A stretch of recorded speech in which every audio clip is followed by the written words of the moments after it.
meget sjovt, ikke? Fordi den er sådan alt for sød, og den er også virkelig klistret. Og så glasset er bare håbløst, men alligevel så er det som om den fungerer. Ja, den fungerer. Jeg er imponeret. Wow. Okay. Hvad? Jeg tror bare aldrig, jeg har hørt nogen give en kompliment. Altså, det var en kompliment, ikke? Jo, det var det. Det var en kompliment. Og så samtidig være så ubehøvlet. Nå, men ikke altid meget rart for en kompliment, uanset. Er det det? Ja, det synes jeg. Dine øjne, Mm. de skæler. Hvad? Dine øjne, de skæler. Nej. Det gør de så ikke. Også strengt i øvrigt. Ja, ja. Altså, det er super generende. Det er en kompliment. Mm. Okay.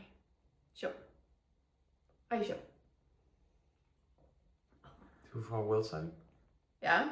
Så har du rejst langt for England. Jeg har sagt klart og tydeligt, at stedet ikke er til salg. Så du må hjem igen og sælge nogle flere strandvejsvillaer. Men jeg er ikke ejendomsmægler. Du ligner bare en. Sorry. Okay. Du er ikke særlig rar. Ikke rart at være her. 7 euro for din mangonade. Ja.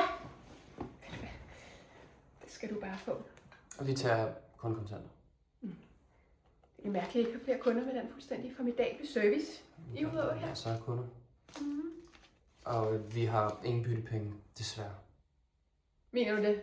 Ja, måske du kan finde noget over i vores mango shop. Ellers tak. Mango juice. Ved du hvad, jeg har fået rigeligt med mango. Tørret mango. Slet ikke. Mango marmelade. Ved du hvad? Mango eddike. Den fungerer slet ikke. Det er en mangonat. Og det er også et dårligt navn. Mango øl. Nej, tak. Mango chutney. Ellers tak.